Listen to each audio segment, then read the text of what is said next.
Here's how I used generative AI and After Effects to create this product video of a car. So this is a view of the workflow I used. I used a creative AI node editor called Weavy. So the first thing I did was create the base image. This acts as like the reference point from which the rest of the process is based. So we took that base image of the car and we brought it into a photoshoot system to get some different cinematic angles of the vehicle.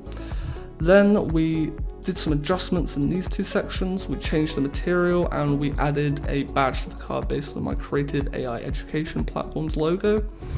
And then with the final images, we brought it into a video system where we turned it into the final videos before going into After Effects.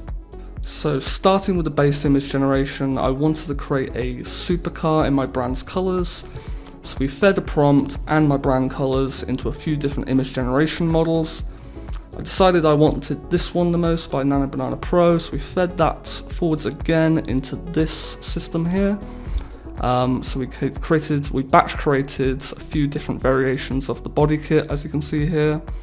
And then once I decided which one I liked the most, I brought that again over into another model to switch out the flooring so it's more reflective.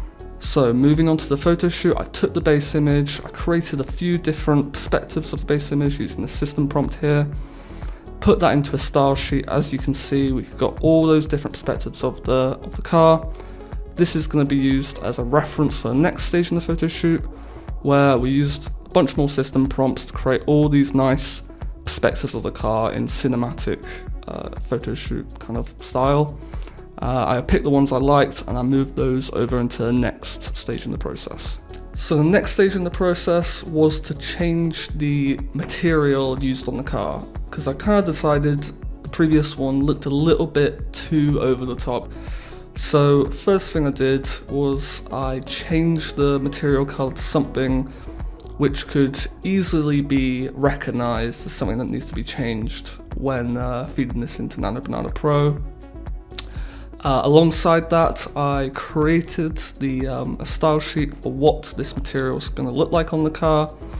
Fed that into a bunch of different image generation models, which is Nano Banana Pro. So for this next section, I wanted to essentially put my company's logo onto the rear of the car as a badge. So I brought over the rear of the car into this section here, cropped into it, and I essentially used this quite kind of like step-by-step, like gradual approach to doing this. Instead of kind of like trying to just generate loads of images and see which one works. So upscaled it, got rid of the old badge, dropped on a new badge using a compositor, made the new badge glow, cropped into it and added that onto a few of the images of the rear of the car that I made earlier. So this is the bit where we actually make the video. So I've ordered all of those images that we created earlier, those photo shoot images, into a storyboard sequence. I fed them into Kling first and last frame. I've used Kling 01 as the model, and I've requested that it just creates a video from the first to the last frame in a continuous motion, no easing, because we're going to do that in After Effects. So then we get into this final stage of the process in After Effects where we're essentially bringing all the videos together and adding some final touches. So put all those videos side by side, pre-comp that, then we add some time remapping. You can adjust the curves in the graph editor, pre-comp that again, and then we add the 3D tracking camera effect on top so we can map the car in 3D space. And then using that 3D information, we can now put some 3D text into the composition as well to label different parts of the vehicle. So yeah, thank you very much for listening, and if you're interested in any other creative AI education, then I offer tutoring and workshops, so go check that out on my profile.